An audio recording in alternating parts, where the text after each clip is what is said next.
Hi friends, welcome to Deepika reviews. ఈ video మీకు నచ్చినట్లయితే వీడియోని లైక్ చేసి షేర్ చేసి సబ్స్క్రైబ్ చేసుకోవడం మర్చిపోకండి. భక్తవత్సలం రక్తపు మడుగులో ఉండటంతో కుటుంబ సభ్యులందరూ కలిసి భక్తవత్సలాన్ని హాస్పిటల్కు తీసుకొని వెళ్తారు.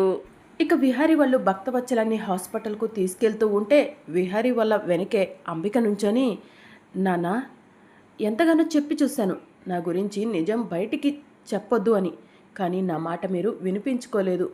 ఇప్పుడేమైంది? మీ ప్రాణాల మీదకి తెచ్చుకున్నారు అని చెప్పి అంబిక తనలో తాను అనుకుంటూ ఉంటుంది. ఇక మరోవైపు సిఐ సంధ్య స్కెచ్ ఆర్టిస్ట్ని మెడపట్టి లాక్కొని కేడి దగ్గరకు తీసుకొని వచ్చి, కేడి ఇతనే స్కెచ్ ఆర్టిస్ట్, ఆ సిరీస్ స్కెచ్ వేసింది ఇతనే అని చెప్పి చెప్తూ ఉంటుంది. ఇక కేడి కోపంగా స్కెచ్ ఆర్టిస్ట్ని కొడుతూ ఉంటాడు. సార్ సార్ కొట్టొద్దు సార్, ప్లీజ్ సార్ అని స్కెచ్ ఆర్టిస్ట్ బ్రతిమలాడుతూ ఉంటాడు. సిరి ఫోటోని ఎందుకు మార్చావు? మర్యాదగా నిజం చెప్పు, లేదంటే చంపేస్తాను అని కేడి అంటూ ఉంటాడు. సార్ సార్ నేను ఆ బాబు చెప్పినట్టుగానే ఆ సిరి ఫోటోని గీశాను సార్. మీకు ఇచ్చే సమయంలో కొంతమంది రౌడీలు నా దగ్గరకు వచ్చి నన్ను చంపేస్తానని బెదిరించారు. తప్పనిసరి పరిస్థితిలో ఫోటోని మార్చి ఇచ్చాను సార్ అని స్కెచ్ ఆర్టిస్ట్ చెప్తూ ఉంటాడు. ఆ రౌడీలు ఎవరో మీకు తెలుసా అని చెప్పి సంధ్య అడుగుతూ ఉంటుంది. తెలియదు మేడం అని చెప్పి స్కెచ్ ఆర్టిస్ట్ చెప్తూ ఉంటాడు. మేడం నేను మీకు హెల్ప్ చేయగలను. ఆ బాబు చెప్పిన పోలికలు నాకు ఇంకా గుర్తు ఉన్నాయి. నేను ఇప్పటికీ కూడా ఆ సిరి ఫోటో గీయగలను మేడం అని చెప్పి స్కెచ్ ఆర్టిస్ట్ చెప్తూ ఉంటాడు.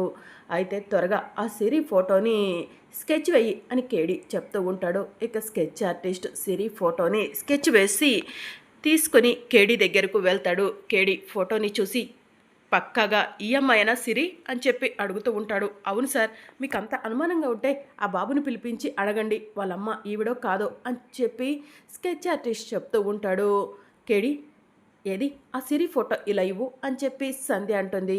ఇక కేడి సంధ్యకు లక్ష్మి ఫోటో ఇస్తాడు. ఫోటో చూసిన సంధ్య ఒక్కసారి షాక్ అవుతుంది. సంధ్య గారు ఏంటి అలా ఉన్నారు అని కేడి అడుగుతూ ఉంటాడు. ఈ అమ్మాయి సిరి ఏంటి? ఈ అమ్మాయి కనక మహాలక్ష్మి అని చెప్పి సంధ్య చెప్తూ ఉంటుంది. కనక మహాలక్ష్మియా? ఫోటో తప్పుగా గీసావా అంటూ కేడి స్కెచ్ ఆర్టిస్ట్ దగ్గరకు వెళ్తాడు. లేదు సార్, నిజం సార్ నేను చెప్పేది. చెప్పాను కదా, ఆ బాబుని పిలిపించండి, మీ అనుమానం క్లియర్ అవుతుంది అని చెప్పి స్కెచ్ ఆర్టిస్ట్ చెప్తూ ఉంటాడు. సంధ్య గారు మీరు మరొకసారి ఫోటోని చెక్ చేయండి, ఆ అమ్మాయి సిరీనా కనక మహాలక్ష్మినా అని చెప్పి కేడి అడుగుతూ ఉంటాడు. ఈ అమ్మాయి కనక మహాలక్ష్మియే, అనుమానమే లేదు అని చెప్పి సంధ్య చెప్తూ ఉంటుంది. మీకు మరో విషయం కూడా చెప్పాలి. ఈ కనక మహాలక్ష్మి ఎవరో కాదు, విహారీ గారి మొదటి భార్య అని చెప్పి సంధ్య చెప్తూ ఉంటుంది. విహారీ గారికి 2 పెళ్ళిళ్ళు జరిగాయా అని చెప్పి కేడి అడుగుతూ ఉంటాడు. విహారీ గారు ఇష్టం లేకుండా 2వ పెళ్ళి వాళ్ళ కుటుంబ సభ్యుల కోసం చేసుకున్నారు. విహారీ గారికి కనక మహాలక్ష్మి అంటే చాలా ఇష్టం. కానీ కనక మహాలక్ష్మి గత కొద్ది రోజులుగా కనిపించకుండా పోయింది. అంటే కనిపించకుండా పోయిన కనక మహాలక్ష్మియే సిరిగా మారిందా? అసలు ఏం జరుగుతుంది ఈ కేసు వెనక అని చెప్పి సంధ్య కేడీతో మాట్లాడుతూ ఉంటుంది. కనక మహాలక్ష్మి అలియా సిరి ఇద్దరు ఒకరేనని విహారీ గారికి చెప్పాలి. అంతేకాదు ఈ స్కెచ్ని విహారీ గారికి పంపించి క్రిష్కి చూపించి ఈవిడే వాళ్ళ అమ్మ అవునో కాదో కన్ఫర్మ్ చేసుకోవాలి అని సంధ్య చెప్తూ ఉంటుంది. ముందు ఆ పని చేయి సంధ్య అని చెప్పి కేడి చెప్తూ ఉంటాడు. ఇక సంధ్య విహారీకి ఫోన్ చేస్తూ ఉంటుంది. విహారీ వాళ్ళు భక్తవత్సలాన్ని తీసుకొని హాస్పిటల్కు వెళ్ళే హడావిడిలో ఉంటారు. ఇక విహారీ వాళ్ళు ఫోన్ రింగ్ అవుతున్న విషయం కూడా చూసుకోరు. విహారీ గారు ఫోన్ లిఫ్ట్ చేయట్లేదు. మనమైతే ఇన్వెస్టిగేషన్ మొదలు పెడదాం కేడి అని చెప్పి సంధ్య చెప్తూ ఉంటుంది. సరే పదండి ఒక దగ్గరకు వెళ్దాం అని చెప్పి కేడి అంటాడు. ఎక్కడికి అని సంధ్య అడుగుతూ ఉంటుంది. ఈ లక్ష్మి ఫోటోని తీసుకొని మనమే విహారీ గారి ఇంటికి వెళ్దాం అని చెప్పి కేడి అంటాడు. సరే కేడి అని చెప్పి సంధ్య అంటుంది. అప్పుడే కేడి ఫోన్ రింగ్ అవుతూ ఉంటుంది. కేడి ఫోన్ లిఫ్ట్ చేసి, హలో ఏంటి జడి, నీ కేసు పని పూర్తయిందా అని అడుగుతూ ఉంటాడు. ఇంకా అవలేదులే, కానీ నువ్వు నాకు ఒక ఫోటో పంపించావు, ఆ ఫోటో ఎవరిది అని చెప్పి జేడి అడుగుతూ ఉంటుంది. ఆ అమ్మాయే సిరి ఫోటోని స్కెచ్ ఆర్టిస్ట్ కొంతమంది రౌడీలు బెదిరించేసరికి మార్చి ఇచ్చాడు జేడి. ఇప్పుడు అసలు సిసలైన సిరి ఫోటోని స్కెచ్ ఆర్టిస్ట్తో వేయించాము అని చెప్పి కేడి చెప్తూ ఉంటాడు. కేడి, నాకు ఒక చిన్న ఇన్ఫర్మేషన్ ఇప్పుడే వచ్చింది. నేను కేసు ఇన్వెస్టిగేషన్ పని మీద ఒక హాస్పిటల్కు వెళ్ళాను. ఆ హాస్పిటల్లో కొంతమంది అమ్మాయిల ఫోటోలు చూశాను. ఆ అమ్మాయిల ఫోటోలో ఈ అమ్మాయి ఫోటో కూడా ఉంది. నేను చూశాను కేడి అని జేడి చెప్తూ ఉంటుంది. నువ్వు చెప్పేది నిజమా జేడి? వెంటనే ఆ హాస్పిటల్ ఎక్కడుందో చెప్పు, అక్కడికి వెళ్ళి ఎంక్వైరీ చేస్తాం అని చెప్పి కేడి అంటాడు. సరే, డీటెయిల్స్ అన్నీ కూడా నీ ఫోన్కి షేర్ చేస్తాను అని చెప్పి జేడి చెప్తూ ఉంటుంది. సరే జేడి అని చెప్పి కేడి ఫోన్ కట్ చేస్తాడు. ఏంటి కేడి? జేడి ఏమంది అని చెప్పి సంధ్య అడుగుతూ ఉంటుంది. మనం ఇప్పుడు పంపించిన సిరి అలియాస్ కనక మహాలక్ష్మి ఫోటోని జేడి ఒక హాస్పిటల్లో చూసిందంట. హాస్పిటల్కు వెళ్ళి ఎంక్వైరీ చేస్తే కనక మహాలక్ష్మి గురించి తెలిసే అవకాశం ఉందని చెప్పింది అని చెప్పి కేడి చెప్తూ ఉంటాడు. అయితే ఇంకెందుకు ఆలస్యం, వెంటనే ఆ హాస్పిటల్కు వెళ్దాం పద కేడి అని చెప్పి సంధ్య అంటుంది. ఇక మరోవైపు విహారీ వాళ్ళు భక్తవత్సలాన్ని తీసుకుని హాస్పిటల్కు వెళ్తారు. డాక్టర్ డాక్టర్ అని విహారీ పిలుస్తూ ఉంటే డాక్టర్ బయటకు వచ్చి ఏం జరిగింది అని అడుగుతూ ఉంటారు. మా తాతయ్య మేము చూసేసరికి మెట్ల మీద నుంచి పడిపోయారు డాక్టర్ అని చెప్పి విహారీ చెప్తూ ఉంటాడు. వెంటనే ఐసీలోకి తీసుకెళ్ళండి అని డాక్టర్ చెప్తూ ఉంటుంది. ఇక భక్తవత్సలాన్ని ఐసీలోకి తీసుకెళ్ళగానే డాక్టర్ మా తాతయ్యకు ఏం కాకుండా చూడండి అని విహారీ అంటూ ఉంటాడు.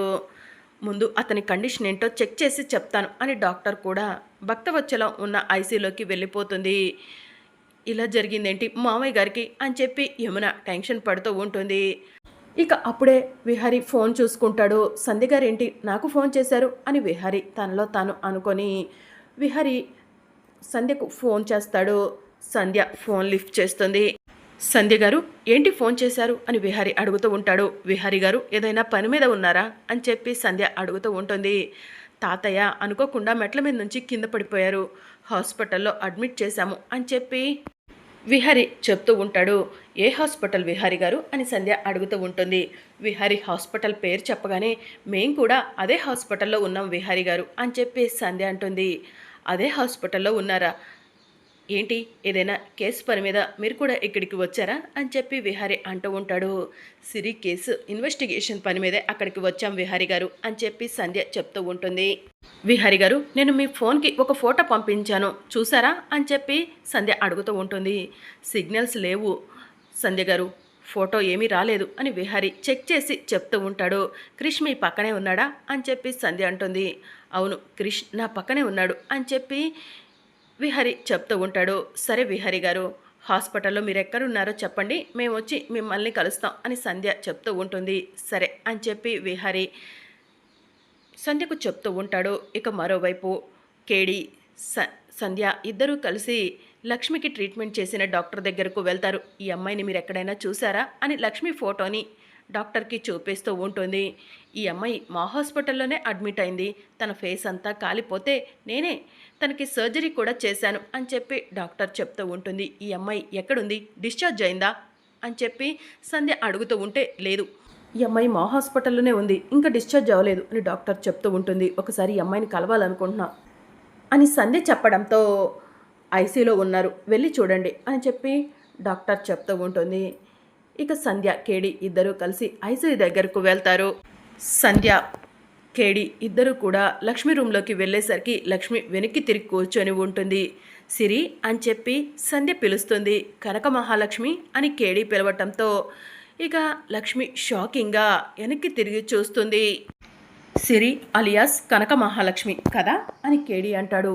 కనక మహాలక్ష్మి ఎవరో నాకు తెలీదు అని చెప్పి లక్ష్మి అంటూ ఉంటుంది. కనక మహాలక్ష్మి ఎవరో మీకు తెలుసో తెలీదో మీ మొహంలో ఉన్న టెన్షనే చెప్తుంది అని చెప్పి కేడి అంటాడు. ప్లీజ్ ఈ విషయాన్ని ఎక్కడ కూడా బయటికి రానివ్వకండి అని లక్ష్మి కేడీకి సంధ్యకు చేతులు జోడించి దండం పెట్టి బ్రతిమలాడుతూ ఉంటుంది. కనక మహాలక్ష్మి గారు ఏంటి ఇదంతా అని చెప్పి సంధ్య అడుగుతూ ఉంటుంది. ప్లీజ్ సంధ్య గారు, నేనే కనక మహాలక్ష్మి అన్న విషయాన్ని ఎవరికి చెప్పొద్దు, నా మొహం కూడా మారిపోయింది, నన్ను ఎవరు గుర్తుపట్టలేవరు అని చెప్పి లక్ష్మి చెప్తూ ఉంటుంది. అక్కడ మీకోసం విహారీ గారు క్రిష్ ఎంత బాధపడుతున్నారో తెలుసా అని చెప్పి సంధ్య అంటూ ఉంటుంది. క్రిష్ విహారీ గారి దగ్గర ఉన్నారా అని లక్ష్మి షాకింగ్గా అడుగుతూ ఉంటుంది. అవును అని చెప్పి సంధ్య చెప్తూ ఉంటుంది. నన్ను వెంటనే క్రిష్ దగ్గరకు తీసుకెళ్ళండి, నాకు క్రిష్ని చూడాలనుంది అని చెప్పి లక్ష్మి అంటూ ఉంటుంది. రండి, క్రిష్ ఈ హాస్పిటల్లోనే ఉన్నాడు అని చెప్పి సంధ్య లక్ష్మి చెయ్యి పట్టుకొని తీసుకొని వెళ్తూ ఉంటుంది. క్రిష్కి ఏమైంది, క్రిష్ హాస్పిటల్లో ఎందుకున్నాడు అని చెప్పి లక్ష్మి అడుగుతూ ఉంటుంది. క్రిష్కి ఏమీ కాలేదు, క్రిష్ సేఫ్గానే ఉన్నాడు, డోంట్ వరీ అని చెప్పి సంధ్య లక్ష్మిని తీసుకొని క్రిష్ దగ్గరకు వెళ్తుంది. ఇక లక్ష్మి పరిగెత్తుకుంటూ క్రిష్ దగ్గరకు వెళ్ళి క్రిష్ని హగ్ చేసుకొని నానా క్రిష్ అని చెప్పి ఏడుస్తూ ఉంటుంది. ఇక క్రిష్ షాకింగ్గా చూస్తూ ఉంటాడు. విహారికి కూడా ఏమీ అర్థం కాక క్రిష్ వైపు లక్ష్మి వైపు అలానే చూస్తూ ఉంటాడు. సంధ్య గారు ఏంటి ఇదంతా అని చెప్పి విహారి అడుగుతూ ఉంటాడు. క్రిష్ ఈవిడే మీ అమ్మ అని చెప్పి సంధ్య చెప్తూ ఉంటుంది. మా అమ్మ ఈవిడి కాదు, మా అమ్మ వేరేలా ఉంటుంది అని చెప్పి క్రిష్ చెప్తూ ఉంటాడు. క్రిష్ మీ అమ్మ మొహానికి ప్లాస్టిక్ సర్జరీ జరిగింది, యాక్సిడెంట్లో మీ అమ్మ మొహం అంతా కాలిపోయింది, అందుకే మీ అమ్మ మొహాన్ని డాక్టర్లు ఆపరేషన్ చేసి మరీ మార్చేశారు అని సంధ్య చెప్తూ ఉంటుంది. అవునా అమ్మా, మేడం వాళ్ళు చెప్పింది నిజమా, నీ మొహం కాలిపోయిందా అని క్రిష్ అంటూ ఉంటాడు. నాన్న క్రిష్ నీకేం కాలేదు కదా, నువ్వు బాగానే ఉన్నావు కదా అని లక్ష్మి క్రిష్ని అడుగుతూ ఉంటుంది. లక్ష్మి గొంతు వినగానే విహారికి లక్ష్మి గొంతు గుర్తుకు వస్తూ ఉంటుంది. విహారి గారు మీకు మరో విషయం చెప్పాలి, ఈ సిరియే అలియాస్ కనక మహాలక్ష్మి అని చెప్పి సంధ్య చెప్పడంతో విహారి షాకింగ్గా చూస్తూ ఉంటాడు. కనక మహాలక్ష్మియా అని విహారి అంటూ ఉంటాడు. నన్ను క్షమించండి విహారి గారు అని లక్ష్మి విహారికి చేతులు జోడించి క్షమాపణ చెప్తూ ఉంటుంది. ఎందుకు ఇంత మోసం చేశావు అని విహారి లక్ష్మిని కొట్టడానికి చెయ్యెత్తుతాడు. విహారి గారు ఒక్క నిమిషం అని చెప్పి సంధ్య అంటుంది. మరి అప్కమింగ్ ఎపిసోడ్లో ఏం జరగబోతుందో తెలుసుకోవాలనుకుంటున్నారా? అయితే ఛానల్ను సబ్స్క్రైబ్ చేసుకోండి.